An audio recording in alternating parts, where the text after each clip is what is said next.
Welcome into the best in paranormal podcasting. This is Darkness Radio. I'm your host, Tim Dennis. Great show today, folks. We're going to switch things up a little bit here today. We got a great guest today, and we are going to talk a little bit about the other side and communicating with the other side, but with evidence. I know a lot of you say, you know what, Tim, I've sat down for psychic readings in the past. I wanted to get a hold of my loved ones, but how do I know that reading is genuine? Well, today we're going to sit down with a special guest and talk about that particular topic. We're also going to talk a little bit about paranormal investigating and talk about connecting psychics with a paranormal investigator. This sounds a lot like Hans Holzer here, territory, so we'll talk a little bit about that as well with our guest, Brooke Ashley. So let's tell you a little bit about Brooke and bring her in. Brooke Ashley pulls back the veil between worlds, proving that love and consciousness don't die, they evolve. As an evidential medium, she fuses science, spirit, and the paranormal to deliver clear, verifiable messages from beyond. With honesty, curiosity, and heart, Brooke shows that death isn't the end. It's just the next chapter in an ongoing conversation. Ladies and gentlemen, let's welcome in for the first time to Darkness Radio, Brooke Ashley. Brooke, how are you? I'm doing so well, Tim. Thank you so much for having me. I appreciate it. We appreciate having you here. All right, let's get the right out of the way. Let's get it out there. Evidential medium. To me, it seems kind of like, forgive me for saying this, kind of like a little bit of an oxymoron, right? Because how do you prove something that's in the ether and say, well, no, it's real and here it is? Yeah. So for me, when people they never really know what evidential medium is when I say that. So I think sometimes I'm the kind of person who likes to put it out there and make sure that people know what kind of mediumship that I'm doing. Because when we talk about mediumship, we're really talking about any connection to the spirit world. So that can also fall under Akashic record readings or past life readings, things of that nature, spirit guide readings. But what I do is I bring forward someone's loved one on the other side that they knew in life, had a connection to, and I bring forward messages and information they should be able to understand through evidence, which means that I'm holding myself accountable in the reading by bringing forward information they should be able to validate. Okay. Okay. Because a lot of times, of course, you've seen other readings. I've seen other readings where it seems to me like it's kind of a little game of password, right? We're going back and forth, and we're trying to guess the clue. We're trying to get the clue. We're bantering back and forth. Well, it could be for me. It could be for this person, especially in a gallery reading. You get, it could be for me. It could be for this person. And we're trying to grab little things out of the ether to decide who this is. Well, it could be Aunt Janice. It could be this person. It could be that person. And then I'm trying to fit the clues together to get the person, right? And a lot of times it seems like the message gets discombobulated to try and put it together, yet somewhere in there we make that emotional connection, and oh, of course it has to be this person. And it seems like there is a bit of a stretch there. How do I know the difference between what you're doing and what maybe another medium's doing? I feel like all mediums bring through the information through the clair senses. So your clairvoyance, your clairseeing, your clear hearing is your clairaudience, clairsentience, clear feeling. But the thing is, the training and the amount of time and dedication that goes into, that's the hard part. Everybody has the ability to connect to the spirit world, but the hard part comes in is being able to dig in deep and get that solid evidence so that it's not wavering back and forth. It's not, well, it could be this person, it could be that person. It's about digging in and being with the spirit world and saying, I need you to take me deeper. I need you to show me something that is going to prove that it belongs to this person, not that person. So the point of a good medium is to get in there and make sure that we are connecting and blending with the spirit so well that the information that is coming through is undeniable and it is personal. So that's the difference between a medium or someone who just calls themselves a medium and a true working medium who has dedicated time, effort, energy, and learning to their craft. And there's going to be all different levels of mediums, because that's the thing. You don't get to have some sort of degree. You know, it's not like being a lawyer or being a doctor. Anybody can wake up one day and say, oh, I'm a medium, and just start bringing forward evidence. And that's a little bit unfortunate, because it makes it harder for the people who eat, sleep, breathe this and truly perfect their craft, because you have to sift through all of these surface style mediums for us to be able to like prove like, and that's the thing, right? It's when I work, it's like, I'm not here to prove anything to you. I'm here to do my job. And if at the end you leave feeling connected, that's the most important thing. But, you know, I always say, like, that's why I dive in so deep, and that's all I focus on. It's like I eat, sleep, and breathe mediumship, is because I don't want to be connected to that saying that says a jack of all trades, a master of none. So, I mean, there's a lot that goes into it. You have that side where people don't have to have some sort of certificate proving their authenticity. Right. So I really say it's a good idea to vet your mediums, watch them work, and see if you feel connected or not. Okay. Interestingly enough, and I want to mention to people before we go much further that you have a class you'll be teaching by Zoom, and we'll have a link to the description of that in the program that takes place in January, correct? That's correct. Yeah. Okay. It's a mechanics of mediumship course. So it's for intermediate, advanced mediums that want to deepen their connection to the spirit world, deepen their evidence, go deeper in that space so that they aren't bringing forward stuff that's surface, or they bring forward one piece of evidence and instead of moving on to the next, they go deeper. Okay, well, why am I seeing that? Why am I being shown that? What's the story here? So that's what the course is really focused on, is taking people deeper in their mediumship. Perfect. Okay, so that kind of connects to my next question. As I'm apt to do, I go a little deeper into my guests, try to find out more about them. You state that you do access all the clairs, and you've just stated that here in the program, which I find that a little unusual, because when I sit down with most mediums, it's no, I access this clair and that clair, right? I'm clairaudient, I'm clairsentient, or I'm just clairaudient, I just hear voices and then I bring it forward. Or I see that particular spirit and I hear them, but I can't access anything else. To me, it almost seems like it's a gift, much like a musician. No, I just play guitar, but I don't play piano. Or, no, I play drums, but I don't do this. Where a talented musician, I'll bring up Prince, for example, played all his own instruments, or Wolfgang Van Halen plays all his own instruments. And wants to do it all. In fact, he makes his own album. He sits down, makes his own album. Then he brings in his musicians and says, you know what, I'm going to tour with musicians, but I can play it all. Is that the same thing with mediums? Really, I can access it all if I have that talent? Or is it, you know what, everybody can access all those clairs. It's just a matter of work. My medium mentor, Cindy Keza, she always says to me, she says that everybody can play the piano. Not everybody's going to be a concert pianist. Okay. So everybody has the ability. But I feel like when I hear a medium say something like, well, I just access through this clair, is it because you've boxed yourself in and you haven't challenged yourself? Is that what's happening here? Because I truly believe if someone is a medium, they can and should be accessing every single one of their clairs.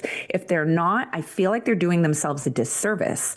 So I implore mediums out there to really get into a practice space where they are challenging themselves to see what other ways the clairs can come through.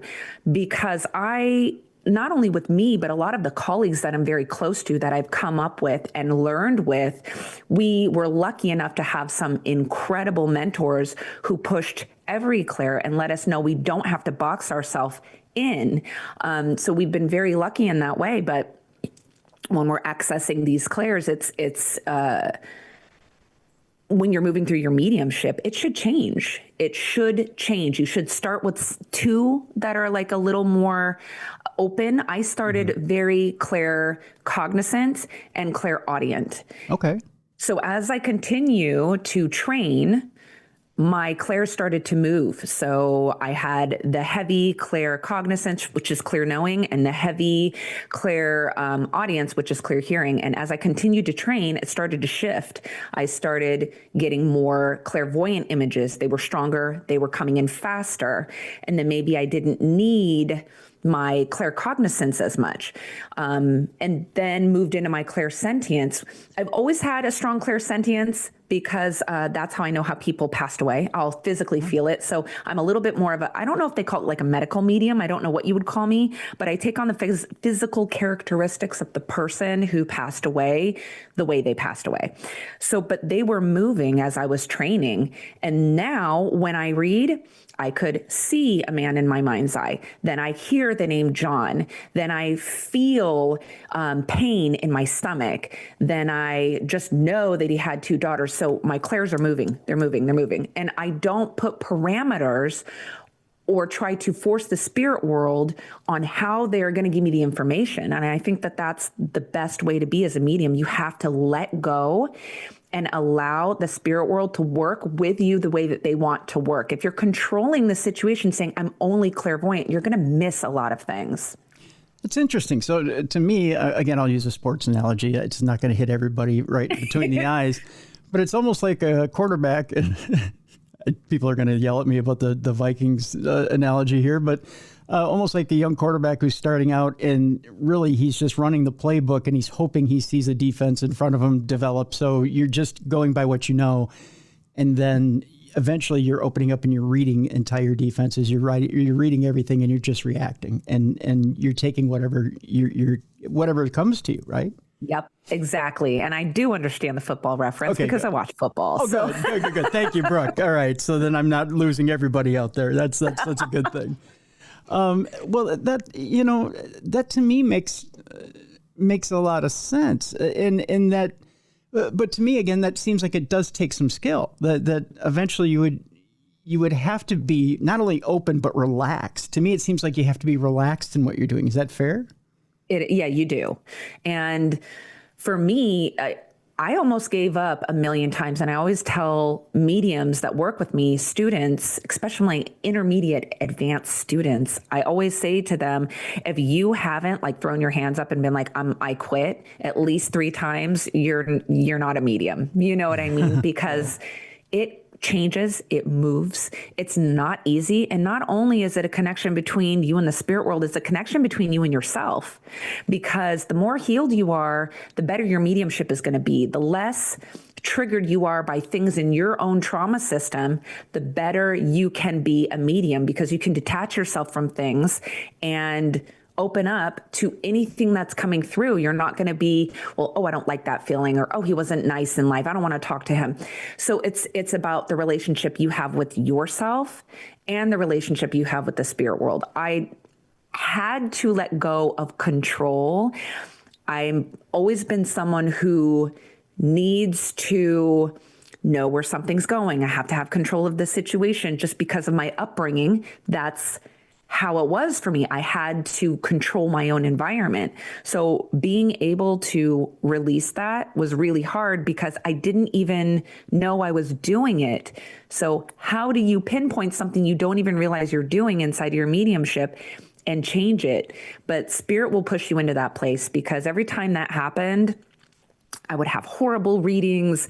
I would want to give up. I would be like, I don't understand why you're doing this to me, spirit world. And then one day it just like all lifted off of me and my readings were great. And it's the challenge. I think spirit world is putting you in that challenge. And are you going to rise to the challenge or are you going to give up? And once they realize you're not going to stop, you're not going to give up, it's almost like, boop, okay. And then you have a new clair sense like that's stronger, or you have a new reference bank, or you're putting new things in your reference bank, because mediumship is all about your connection to the spirit world. How big is your reference bank? How healed are you as a person is going to dictate the type of medium that you are. Now, let me ask you another question here, Brooke. You may have the gift or the raw gift, but what happens if, let's say, personally, you're maybe a little closed down as a person. Maybe you're not a people person, or because of circumstances in life, maybe you've gone through some abuse in life, or maybe it's not been a great life for you. You're a little standoffish. You don't want people to get close to you, yet you do have this gift. Is it a matter of you need to learn how to become a people person, because you are going to run into things on the other side that aren't that great, right? So you need to kind of figure out how to be open, right? I feel like, I don't know necessarily about you have to be a people person. I know people who are very, very careful with their energy and how much of it they give away. I feel like you probably need to be an empathetic person. You need to have empathy for situations, because if you can't have empathy, how are you going to come upon a situation and be able to give the love and attention that needs? Like, example, say you have, preconceived notions about people who use, you know what I mean? Mm-hmm. And so you have these preconceived notions, you have a negative connotation. You're not going to be as open to someone on the other side who struggled with that, or the person in front of you who struggled with it as well. Maybe your preconceived notions about that, or your standoffishness because of your own beliefs or your own traumas, could put your abilities at risk. Because if you can't have empathy for that, how are you supposed to be open and bring it to your sitter in an empathetic way, which is what they need in order to heal? That's what the person sitting in front of you receiving the reading, that's what they're there for. They're there for that empathy. And if you don't have that, you probably shouldn't be doing mediumship. Okay, that's fair enough. Fair enough.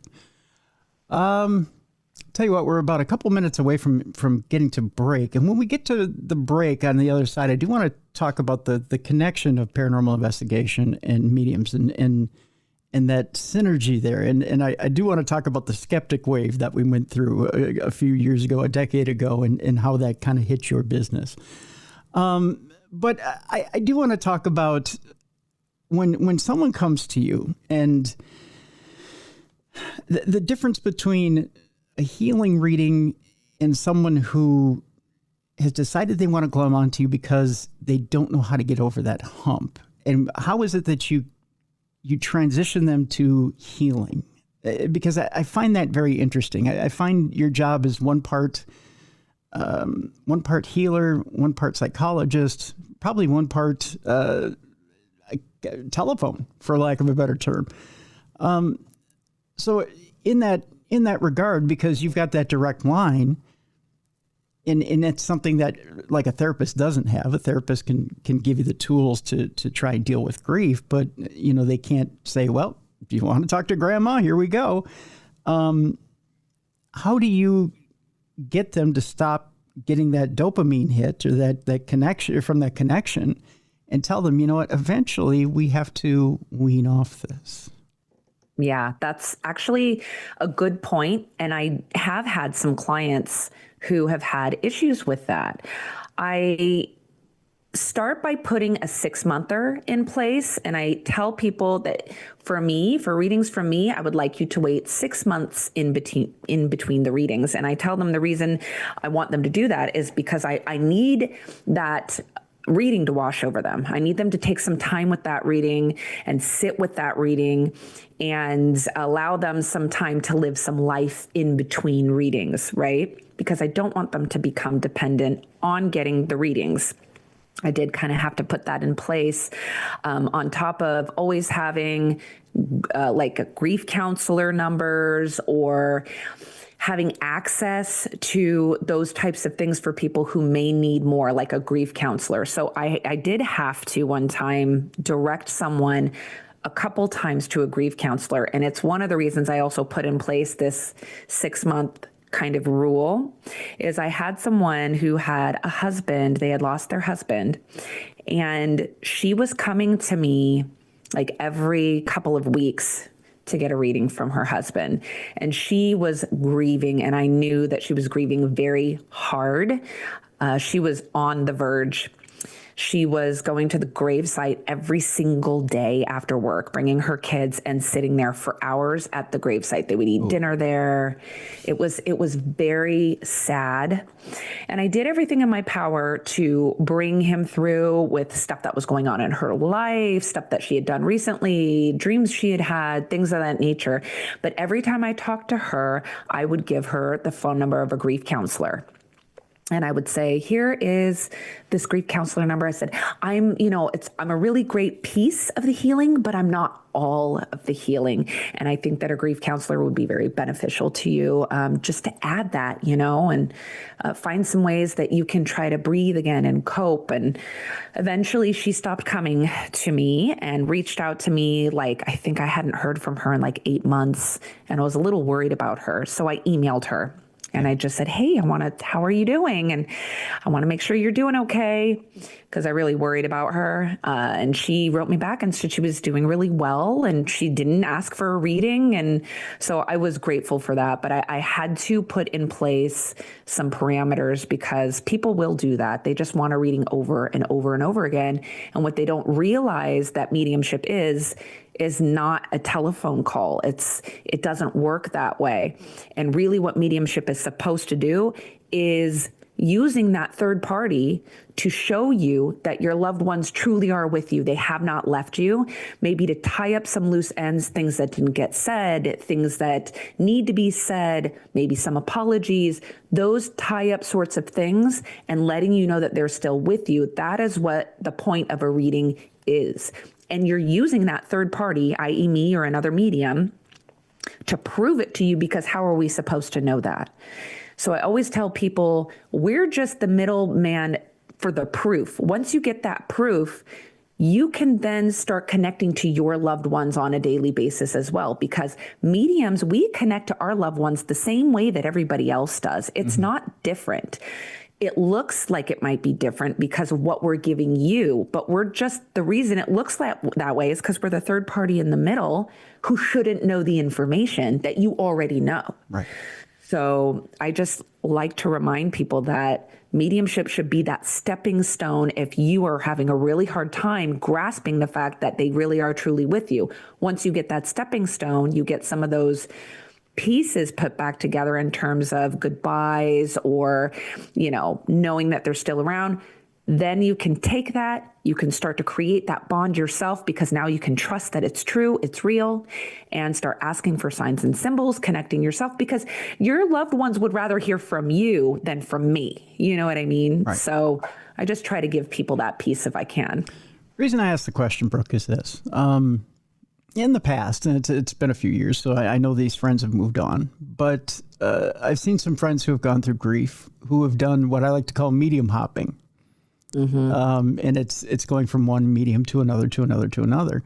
And initially it's because they want to keep hearing from that particular loved one. And then it transitions. And I think you know where I'm about to go here. It transitions from, I want to keep hearing from grandma, to now I just want to see what the medium does. Now I'm fascinated with how they're going to connect my relative to me, and if I can get that same evidence from that medium. Now it's a game of what can they produce for me, right? Yeah. It's a matter of getting the dog to do the trick. Can they do it over and over and over again? To me, that's kind of a sick fascination, because I'm fine with being able to go to a gallery reading and see how a medium works and stand back and watch, how that works. That's what that's there for, right? I don't need to keep going to mediums to see if they can produce the same stuff over and over and over again. To me, what's the point? And I would think that the other side would get upset with that. Do they?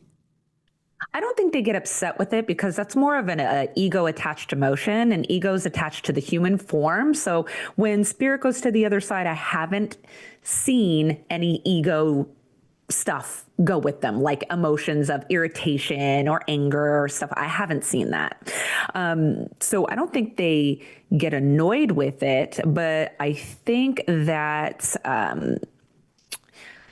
it defeats the purpose of the connection for, your loved one on the other side is going, well, I just showed you, my special sign yesterday. Like, why are you here?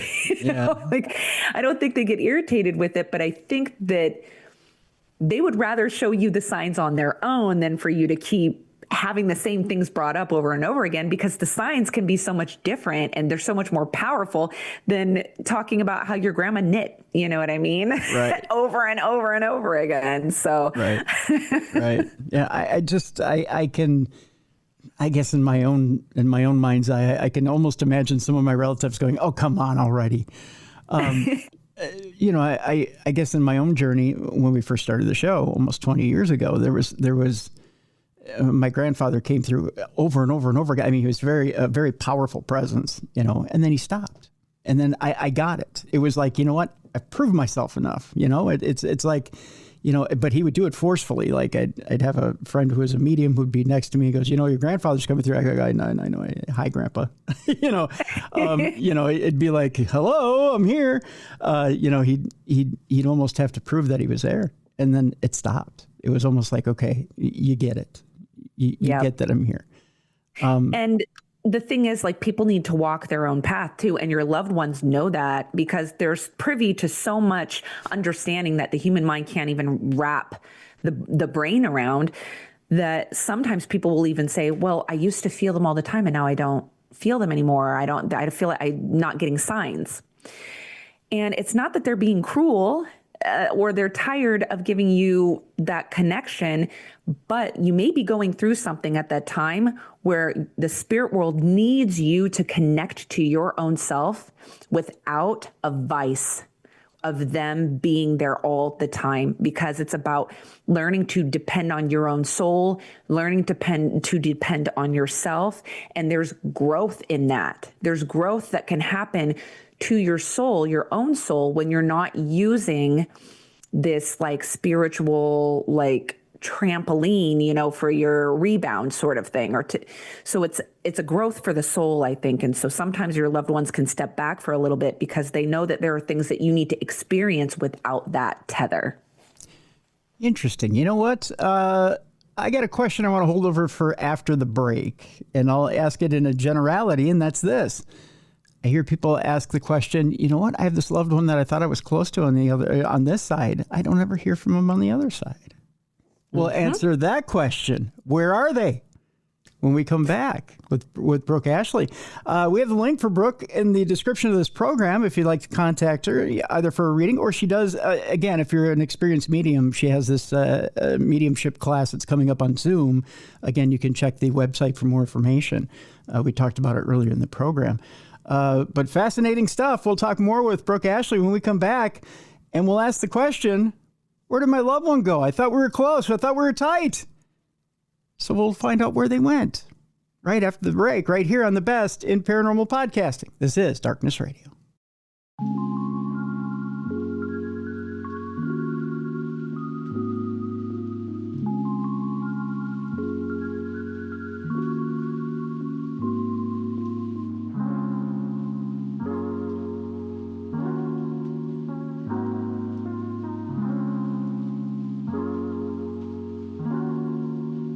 Welcome back to the best in paranormal podcasting. This is Darkness Radio. I'm your host, Tim Dennis. My guest is Brooke Ashley, and she is an evidential medium, evidential psychic medium. I almost said spiritual medium. I don't know. It's just hitting me. I'm giving you different titles here, Brooke. Thank you for being with us today. I'll just continue to give you titles until we leave today. But she blends also mediumship and the paranormal and paranormal investigation. We'll get to that a little bit later in the program. Before the break, I had teased the fact that, some people medium hop. They try to, kind of make their relatives dance like a monkey and get them to continue to, or not only get the medium to prove that they have that ability to bring them forward, but also try to get their relatives to continue to speak to them one after another. But then there's this situation, Brooke, and that's this. I had this relative, or I had this friend, or I had this companion in life. I thought we were tight. We were close. They felt like a soulmate. And they've been gone 5-10 years.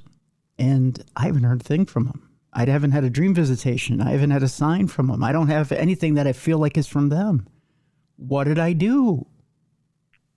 How do you So answer that? this is a rabbit hole question because I wish I had the answer for that. I really do wish I had the answer for that. I swear I have the same thing happen to me as well. I have a loved one who was like my protector growing up. He is the reason I have psychic abilities. They come from him and no one ever brings him through. I also have a stepfather of a friend of mine growing up. I was very close to that family.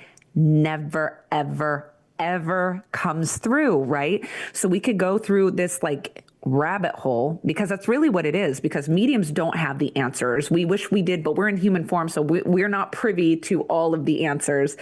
But with one of the people that I never hear from, he was a Christian pastor, and he was, I mean, God was his whole entire life. That family, all about God, all about, you know, they were the happiest, sweetest people ever. They never like judged people, but they always had God in everything they did. Oh, praise to God. Oh, we're going to pray, all of that stuff. And I have never heard from him. And so I go down the rabbit hole. Is it because he didn't believe in this? And I'm like, no, that's not the case, because I have other people who come through and say, I never would have believed in this.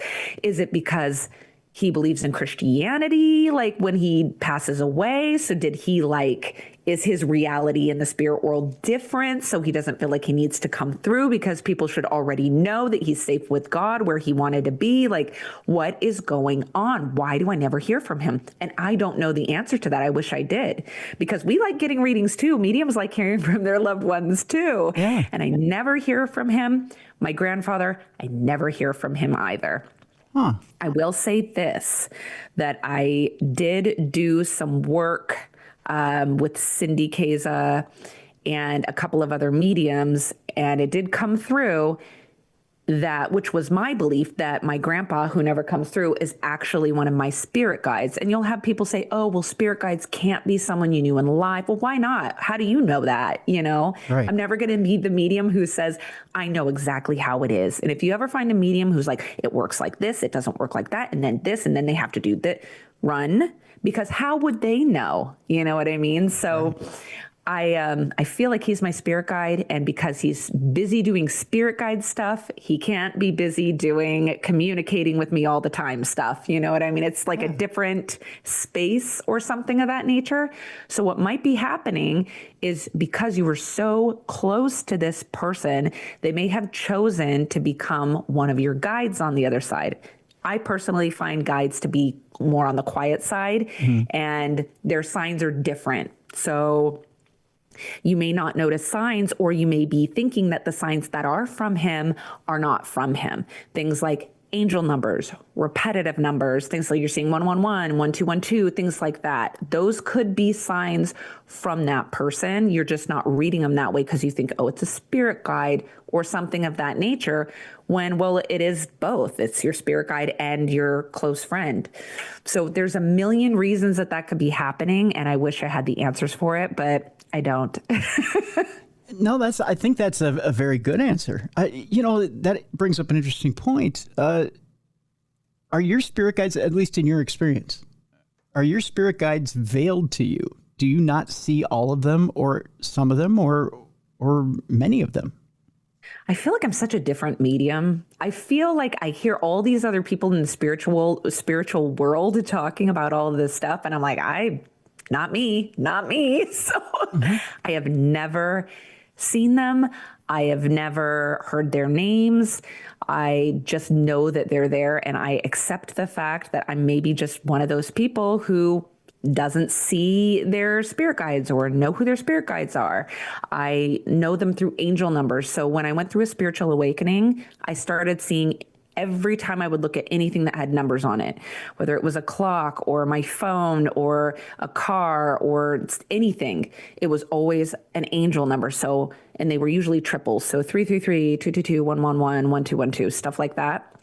And that has never stopped. So it started from my spiritual awakening to now, and it's all, say, I just looked at the clock, 1144, so 1144. Yeah. So It's all the time. It's all I ever see anymore. It's this running joke between me and my fiance that I only see angel numbers, because I feel like it's because that's how they want me to know I'm here, I'm here, I'm here, I'm here, because they know that I don't connect to them through meditation. I don't connect to them in the way that maybe other mediums say that they connect to their spirit guides.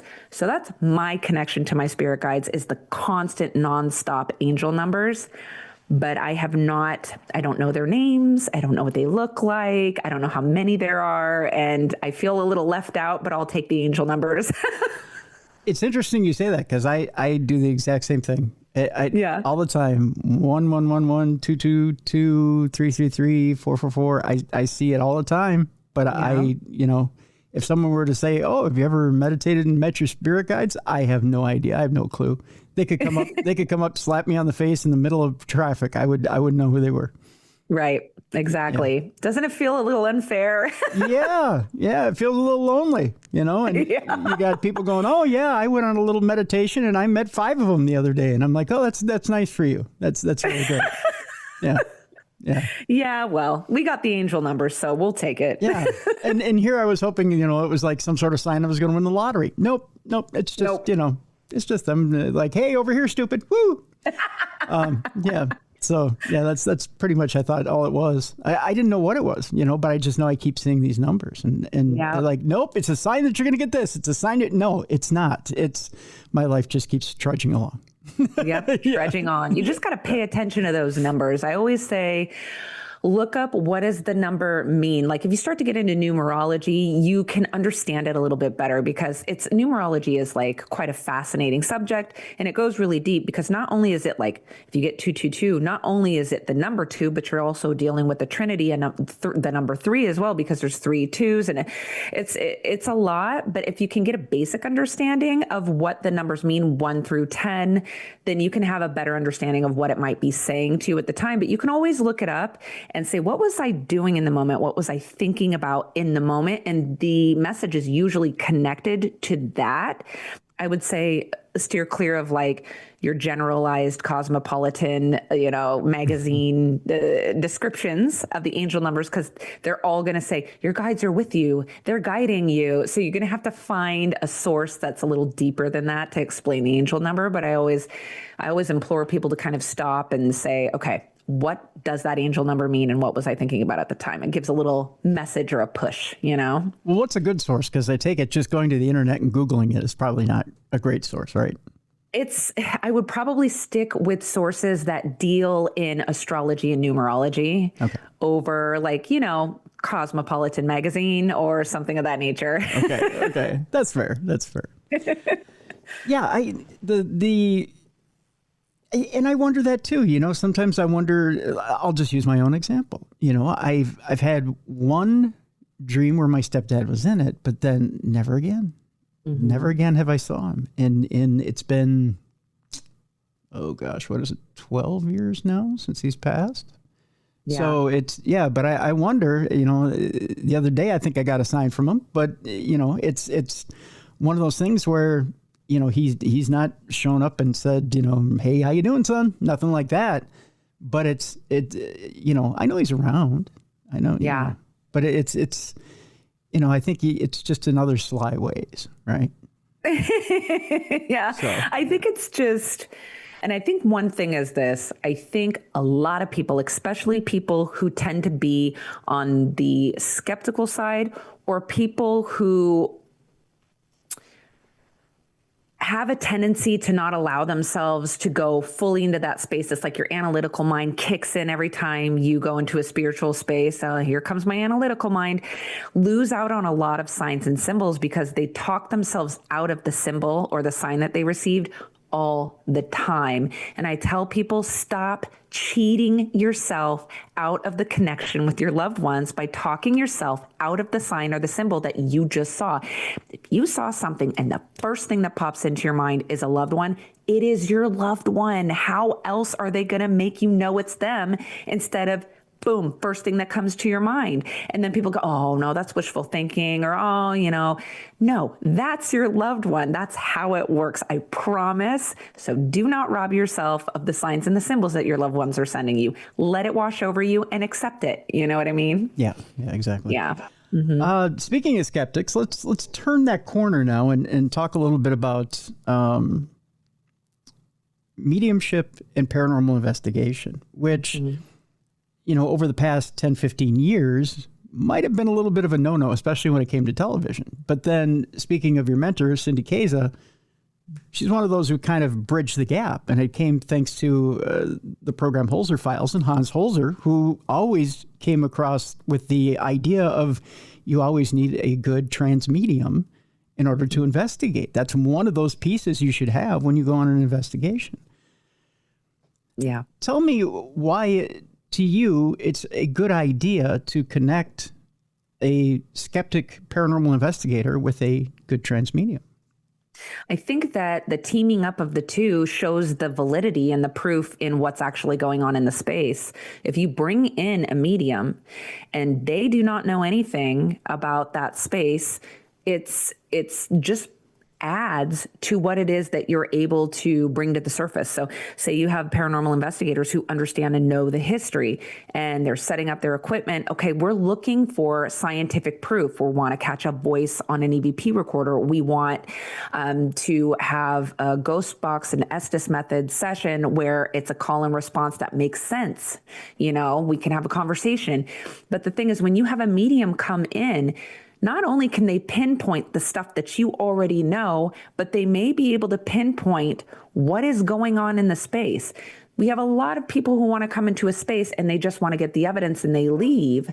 But what a medium can add to that is, how can we resolve what might be going on here to appease whoever owns the building, whoever's dealing with the paranormal activity, because our equipment and things of that nature can't always get to the bottom of the energy that's going on in that space. So bringing in that medium into that space allows that extra, it's just an extra tool to be able to say, this is what I feel is going on here. This is what I feel might help. This is what might be aggravating it. And those are things you can't get solely through equipment alone, I think. So I think that being able to merge the two, and that's the point of a medium, right? Is to get to the bottom of what's going on and be able to help, be able to resolve, be able to bring some sort of sense of peace or like a homeostasis to the energy that's there, whether it's residual, whether it's intelligent, whatever it is. You know what I mean? Yeah.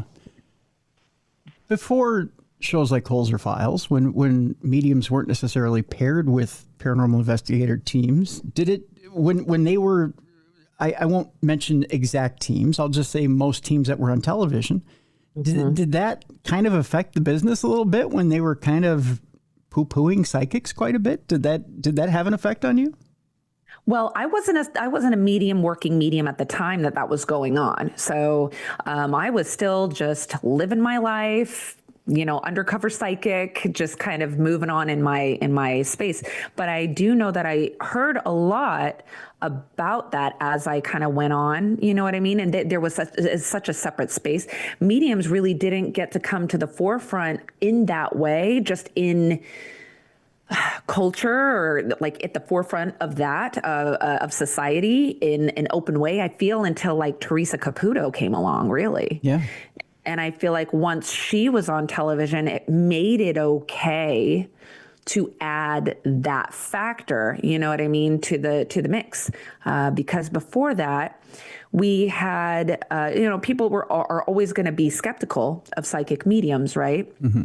Because before that, we had people like John Edwards on television or Sylvia Brown. And, you always had that skeptical side. We're coming from a society of the, 70s, 80s, early 90s that was so black and white. I feel like that time was So black and white. I was born in 84. So, and I swear I remember being born. So I can feel the energy of it. And everything was such a black and white society. There was really no room for that. I feel like you had the 1800s where spiritualism was rife and it was, at the forefront. That died out. And then it became such a black and white world. I feel like people like John Edwards and Sylvia Browne were really having to work against such a skeptic mindset, especially because people didn't understand what mediums and psychics really were. We are not the end all and be all. We don't have some open portal where we get every single piece of information. It doesn't work like that. So I feel like bringing Teresa Caputo to the forefront opened some of those doors for television to have mediums on in a more serious fashion or in a more serious way. So I'm glad that happened. I feel like it opened some doors. I know that paranormal investigators back in the day were really working off of a scientific standpoint, and they didn't want their work to be muddied by taking something that couldn't be scientifically proven and then melding that into something and be taken seriously. So I don't blame them for that mindset. But I am very glad that society has opened its mind quite a bit since the beginning of those shows. Well, I think, and I'll bring this back to a discussion I had with Darcy Weir a couple weeks ago. We brought up James Randi. And you want to talk about the ultimate in cynics. We're not talking skeptics now. We're going to the other side of that, and that's cynics. You had that arena of the 60s, 70s, and again 80s, where James Randi comes in, and he's specifically looking to sabotage anything that goes into what he calls quote unquote woo-woo. He goes into the Houdini area of trying to dismiss anything having to do with psychic abilities or anything like that. He wanted to dismiss anything having to do with that. And puts up the $1 million challenge. Now, the $1 million challenge is no more. It doesn't exist. The $1 million paranormal challenge. The JREF Foundation has closed it up. And you have to wonder why that is. It died with Randy. It really did. And we had Randy on this program a couple of different times. And I could tell you from having sat and spent time with the man, he was never going to believe in the paranormal. Not once. Even though he said, well, just show me it exists. But in the process that he said, show me it exists, he was too busy building traps and wanting to shut down whatever he saw. And if you're busy building traps and trying to figure out how to shut down somebody, you're not asking someone to truly show them what they can do, right? Yeah. Well, I always ask myself too, like, how unhealed and hurting does a person have to be that they would spend their entire existence trying to prove something they already believe? You know what I mean? You already don't believe in it. Okay, don't believe in it. Where does the incessant need to spend your whole life proving that you're right come from? So there's a lot of deep-seated issues, I think, inside of someone who will spend all of their time and all of their life, even setting up a foundation to prove themselves right. It's a little interesting to me. Because look, we could go on to the thought process of this is all a simulation and we're all in a simulation, right? Well, then whatever you believe is true, whatever I believe is true, whatever the person next to me believe is true, because you're making your own reality, because this is all a simulation, right? So I just feel like live and let live if someone's not hurting someone else. And so, did somebody hurt a family member of his inside of this space? Was somebody harmed by it? And if not, then where is the malice and intent coming from, right? Because, we could talk about, charlatan mediums who say and do awful, horrible things that are extremely unethical, that are very, very harmful. And that does happen. That happens. Yeah, it does. Yeah. But, you got to question, where is that incessant need coming from, And that, when you watch Randy's documentary, which is why Darcy and I brought it up, that was kind of what he put himself as a champion of that. I'm going after the unethical ones, but he got lost in the sauce, so to speak. So he said, well, I'm going after the ones who are unethical, but in the process, he went after everybody. He cut a wide swath and said, all right, I'm taking them all out. Well, yeah, but if you go after all of them, you're also going after the talented ones. You're also going after the ones who have a genuine gift. Right. So what are you doing, right? And you have to stop and ask yourself, did somewhere in the mix of him starting to get rid of the unethical ones and the attention that he got from it and the glorification, was he getting attention? Was he being put on a platform? Was he making money off of it? Did it turn somewhere into an incessant need to continue doing this to get the attention, because now the ego stepped in and I like the money, I like the attention. Was there a shift there? And now he's going to go full force for the attention of it. It's kind of like clickbait. You know what I mean? Well, he was a showman. He was a magician, and he had a beautiful home. I mean, if you watch the documentary, he lived a wonderful lifestyle. So there's no doubt there's money there. And you can't put up $1 million if you don't have it. Right. And it makes you wonder, maybe he was just if he is a magician, well, who's probably his idol? You know what I mean? It's probably Houdini. Yes, it is. Yeah. And we know how Houdini felt about mediums. So maybe it's just taking an idolization of someone who you built your whole life after, in this space, because that was your idol. And now you're taking on their belief system and running with it the same way. Yeah, absolutely. One of and again, I encourage people to go watch the movie. It's not something that we'll cover too much here, but in the documentary, Randy injures himself doing one of Houdini's most famous stunts, and that's pretty much the end of his magic career. But he breaks 3 vertebrae in the process of doing it. And he was older at the time. He was much older, but I think that was the beginning of him going from skeptic to cynic. That was the beginning of him saying, you know what, I need to focus on something else. And that's when he went from focusing on Houdini's magic and wowing crowds to going, you know what, now I'm going to turn to Houdini's life after magic, which was trying to prove that psychics didn't exist. He literally tried to live Houdini's life is what he did. So, yeah. Yeah. It's an interesting parallel that you can't really ignore. Right. You can't. Yeah. So when it comes back to paranormal investigation, and I find it fascinating that we've turned this corner now, because it seems like every paranormal team now, when you bring them, especially when we bring them on the show, which I try to stagger my paranormal teams and bring them on. I want a team that's special when I bring them on, that has something special to add to the show.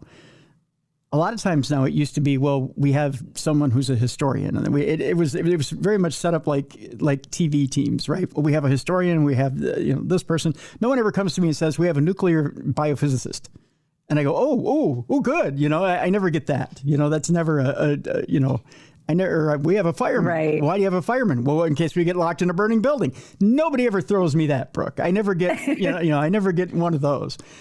But now, because the example has been thrown on TV of, well, we have a good trans medium. Oh, I wonder where you got that. You didn't grab that from Hans Holzer back in the day, but because you've seen the example now on television, because it's acceptable now on television. Now everyone's going out and grabbing a medium. Do you feel like that water will be muddied somewhat, that maybe we won't get as good a medium out there as it possibly could be? Yeah. So let me say this, and I don't think everyone's going out and grabbing a medium. I think what's happening is now all of a sudden everybody wants to decide that they are a medium. And I've noticed that too. Every single team has a medium now, and it does muddy the waters. So I'm friends with Chris Fisk, and so I go down to Butte quite a bit, and I hang out with Chris Fisk and Anthony Hoffman down there in Butte, and Chris has said to me, he's like, well, I started working with him. He puts me in buildings. What's going on here? What are you feeling? And I relayed to him, and he's always just like, man, he's like, I'll tell you what, Brooke. He's like, down here in Butte, people come around here and mediums are a dime a dozen. They're a dime a dozen. Everyone's a medium. Everyone's a medium. And so he's like, but you're the real deal. So it's got to be frustrating for it's got to be frustrating in a way for people who are hoping to have a team come in with a real medium. It's so easy to say, oh, I'm a medium and come in, right? But here's the thing. If someone's in the space and all they're saying is, oh, I feel energy. Oh no, it's bad. Oh no, oh no, I don't feel so good. And they're like falling to the floor. You know what I mean? That's not mediumship. Yeah. Mediumship is coming into a building where you don't know anything. Your team knows you don't know anything. And you are bringing forward verifiable evidence, probably even evidence that they had to dig for to verify. Oh my God, well, we don't know, but let me dig. And then all of a sudden, boom, oh my gosh, yes, correct. If the medium can't bring forward verifiable evidence of what is going on in that building, who's connected to it, who was there, things of that nature, and they're just going, oh, yes, oh, bullshit. That's what I say. You know what I mean? Right. Yeah, absolutely. Yeah. Absolutely. So let me ask you this. It seems like to me it's a little bit of a, forgive me for using this term, Brooke. It's a little bit of a factory work type situation. You know, it's day in and day out. It's receive a message, pass it on, receive a message, pass it on. How do you keep yourself from getting burnt out?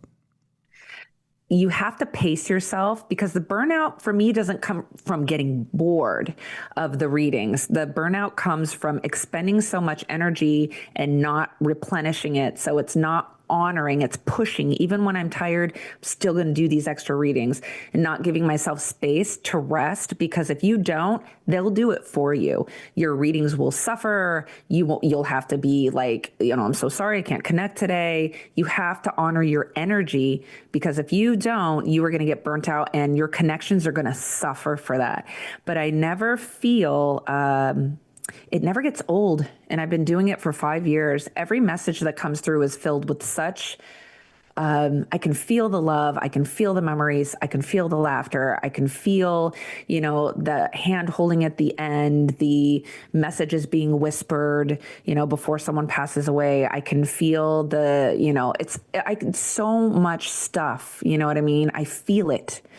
And it's so beautiful. And I know every single person that's coming to me on the other side, that is a person. That's not just some spirit I'm bringing message from. I know who they are. I can feel them. They become a part of my story, too. So I never get bored of giving readings, but you have to check your energy for sure. Is that a piece of advice you'd give to someone who's really developing their gift, is to not try and, what's the word I'm looking for? Not try to, I wanted to use the word serialize, but that's not the word. Not try to downplay the fact that these are just common, ordinary ghosts. These are individuals. These are people. These are individual stories. They need to be treated with love, respect. Each one needs to be special. They need to be. And if you are lacking that in your readings, your sitter is going to feel it, and you're not providing that healing space.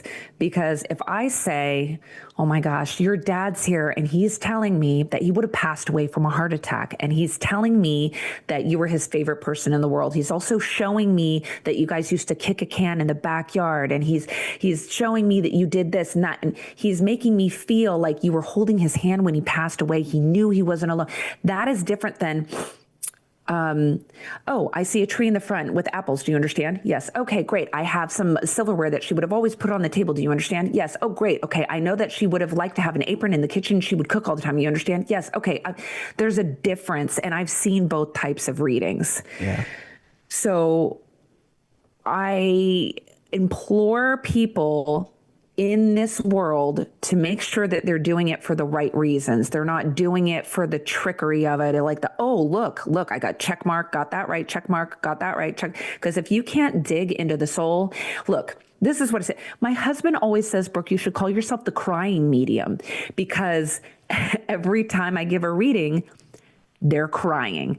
And I know it sounds awful. You got to make them cry. But if you're not, are you really pulling that emotion? Are you really connecting? You know what I mean? Not everyone's gonna cry, but I'll tell you what, I've even had big, strong men who were in a gallery reading with their arms crossed, tears rolling down their face, trying to act like they weren't crying. So if you're not evoking something like that, then what's the point? You know?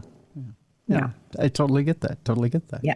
Mm-hmm. As we're coming to the end of everything today, Brooke, do you have one message for everybody out there that may either want to connect with their loved ones, or just maybe thinking about it, or has connected with a loved one and thinks maybe, I don't know what to think here about life and death? Yeah, I want to just tell people this, and I think that society has allowed it over the last 5 years. Slow down, take a breath, allow yourself to be grounded in the space that you're in. I feel like people are so busy that they're in their heads, they're in the past, they're in the future, they're in what they need to do. Just slow down a little bit and allow yourself to live in that moment, because that's when the signs and symbols are the strongest.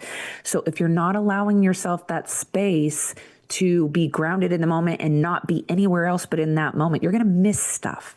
So my biggest advice is to trust that your loved ones are always with you, even if you can't always see them, hear them. Even if sometimes you feel like you're not feeling them, it doesn't mean they are not there. I promise you, I have never seen a situation where your loved one isn't hanging around you. They see everything. They're privy to everything. They know everything. They're not missing it. They're not missing the births. They're not missing the weddings. They're not missing the graduations. They miss nothing. And I just implore people to slow down a little bit. Life is not that serious. It just breathe. And the more that you do that, the more you'll be able to absorb all of those signs and symbols that are going on around you, because they are there. I promise you. Excellent. All right. Well, Brooke Ashley, our guest. And again, we have a link in the description of this program to her website. She's got, you've got a class for, is it intermediate and experienced mediums? Is that how you would put it? Yeah, intermediate advanced. Intermediate advanced. So if you're an intermediate or advanced medium, check that out. Go to the website. Also, if you're interested in booking Brooke for a reading, you can click on that link as well. And by all means, visit Brooke. Excellent medium, and an excellent guest today. Thank you so much, Brooke, for being with us today. Thank you so much for having me. Thank you. Folks, we're at the weekend, and that means only one thing. Again, if you're listening to this podcast, you're not watching the podcast on video, two ways to do it. Go to YouTube, The Original Darkness Radio, or go to darknessradioshow.com. The video will be above the audio link. It's all in one spot at darknessradioshow.com. Two, make sure your Darkness Radio Apple app is updated. It's real simple. Just go to the Apple Store, make sure that you've got your you know how to do it. You're an Apple user. You know how to do this stuff. Three, as we're coming up on the weekend, and of course we're in winter now, you have elderly and disabled people who need help with stuff. Maybe they need help stringing holiday lights or snow blowing or whatever it is. I know some of you are in the South and go, we don't know what snow is. I get it. But people need help. Be a light in someone's darkness this weekend, please. Help out your elderly and disabled folks. They do need your help. So be a light in someone's darkness this weekend. All right, that'll do it. We'll see you next week for another great week of shows. Thank you so much. We are so grateful and for you. Again, if you love the show, like and subscribe if you're on video, or simply give us a 5-star review and tell somebody that you love about the show. And we will see you next week for the best in paranormal podcasting. This is Darkness Ray.